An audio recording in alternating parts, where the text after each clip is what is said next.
Séduction 101, partie 3, comment rencontrer des femmes? C'est ce que l'on va voir dans la vidéo d'aujourd'hui.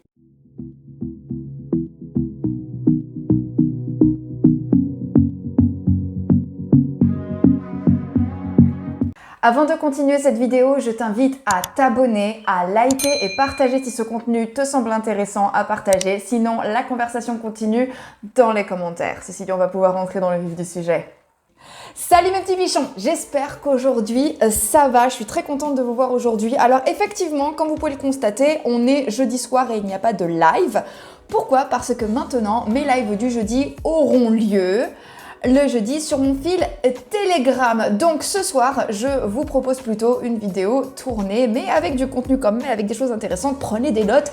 La vidéo d'aujourd'hui est la suite de la vidéo Séduction 101 partie 2 et vous allez la trouver sans doute dans le petit i qui est en haut. Et en fait, il s'agit ici d'une série de vidéos en particulier qui s'appelle donc Séduction 101. C'est une série où je reprends les bases de la séduction parce que je regarde tous les jours sur YouTube et ailleurs des incompétents soit réinventer la roue, soit essayer d'inventer des conseils révolutionnaires qui vont vous griller auprès des femmes qui ont un QI à 3 chiffres minimum. Et aujourd'hui, je vais vous donner le secret pour rencontrer des gens avec qui vous allez accrocher et a fortiori des femmes avec qui le courant va vraiment passer et qui sauront apprécier votre valeur, qui auront également envie de vous revoir. Et vous savez très bien que c'est pas en restant coincé chez vous entre votre laptop et votre clic-clac que vous allez rencontrer la femme de votre vie. Mais le problème, c'est que depuis le hashtag MeToo, vous n'osez plus aborder les femmes dans les cafés, dans la rue ou au travail parce que vous avez peur de vous retrouver en tendance sur Twitter. Side note. Oui, vous pouvez sortir avec les femmes du bureau, mais c'est archi tricky, on en parlera dans une autre vidéo. Du coup, vous vous décidez à rencontrer de nouvelles personnes et vous vous décidez à vous lancer dans une stratégie suivante. Tinder, pub le samedi soir, amis d'amis, en vous disant que ce sont des endroits faits pour ça. Mais le problème, c'est qu'une fois sur place dans le bar ou devant votre application, vous êtes comme devant un poulet devant un couteau. Pourquoi? Parce que vous n'avez absolument aucune idée de comment ça marche. Vous n'avez pas le mode d'emploi, vous n'avez pas la trame. Alors qu'est-ce qui se passe? Faute de stratégie, vous faites rien. Si vous êtes en boîte, vous restez dans un coin avec votre pote avec un verre à la main, à bouger la tête comme ça. Hey. Pour les plus courageux, il y a les pas qui vont avec. Pour les moins courageux, il y a juste le haussement de tête. Et si vous vous décidez à aborder, vous ne savez pas comment vous y prendre parce qu'il y a à boire et à manger dans ce genre de soirée. Et même s'il y a une femme qui vous irait comme un gant, elle est noyée parmi des dizaines d'autres femmes qui sont exclusivement là pour se rincer le gosier gratuitement. Alors qu'est-ce qui se passe du coup? Vous rentrez chez vous et vous n'avez plus, mais alors plus du tout envie de draguer qui que ce soit. Qu'est-ce qui se passe? Eh ben moi je vais vous dire ce qui se passe, monsieur qui me regardez. Les applis, les bars, les clubs, les speed dates sont des endroits qui sont censés être dédiés à la rencontre, mais par essence, ils ne sont pas les meilleurs. Déjà, qui a cru que c'était dans le noir, parmi une foule, bourrée, qui danse mal, avec soi-même un coup dans le nez, qu'on était dans les meilleures conditions pour repérer la femme de sa life? Déjà, de 1. Et là, vous allez me dire, mais attends Lula, on va pas en boîte pour trouver l'amour, nous on y va pour rentrer accompagné, le soir, directement, on se fournit sur place. Ok, mais dans ces cas-là, n'en faites pas votre seule stratégie pour rencontrer des gens, ok? Sur Tinder, comme je vous le disais, c'est la même chose qu'en boîte, il y a à boire et il y a à manger. Les profils sont jetés à votre face comme ça, de manière absolument aléatoire, enfin, pas tout à fait aléatoire, mais pas optimale non plus, on y reviendra. Et pourquoi ces endroits ne doivent pas être votre seule stratégie de rencontre? Parce que rien n'est fait dans ces endroits paradoxalement pour trouver la personne qui vous convient. Vous ne pouvez pas vous fier sur l'effet que vous fait la personne que vous rencontrez parce que c'est pas non plus grâce à une photo mal cadrée et mal retouchée que vous pouvez vraiment évaluer si une personne va vous plaire quand vous swipez à gauche ou à droite. Vous ne pouvez pas non plus vous baser sur la compatibilité de caractère dans ce genre de contexte. Comment est-ce que vous voulez évaluer le caractère de quelqu'un sur une bio Tinder très courte et écrite à plusieurs? S'il vous plaît. Que ce soit les clubs, les pubs, les applications de rencontres, etc.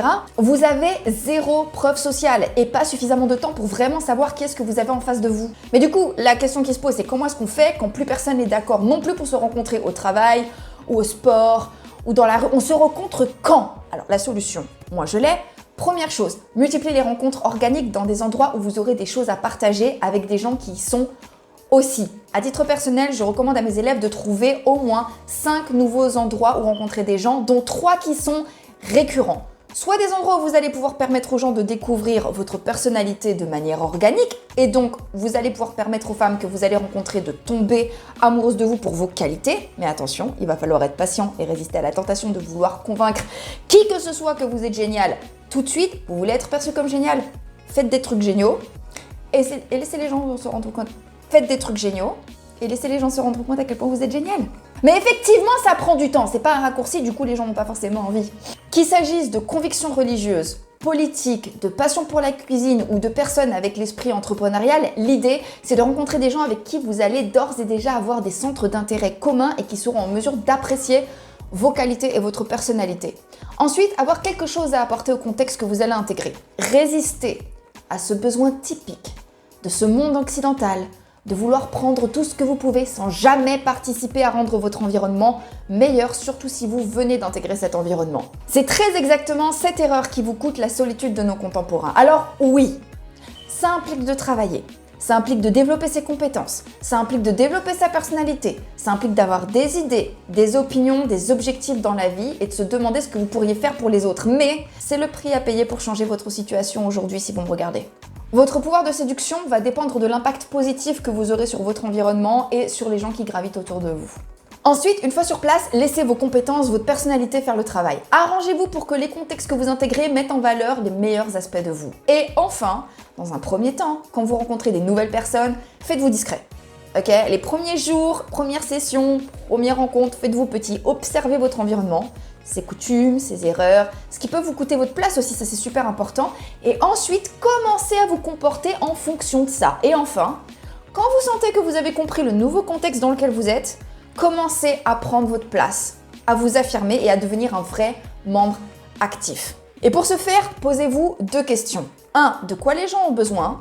Et de 2. Qu'est-ce qui rendrait leur vie plus belle ou plus facile ? Et quels sont les points forts dont je dispose que je peux mettre à disposition de mon nouvel environnement. Et c'est à ce titre-là que vous allez pouvoir paraître aux yeux des gens comme quelqu'un de bien, vous allez pouvoir également par là même créer des preuves sociales, vous créer une bonne réputation qui va vous précéder et qui va jouer sur la manière dont vous allez être perçu par les femmes que vous allez rencontrer.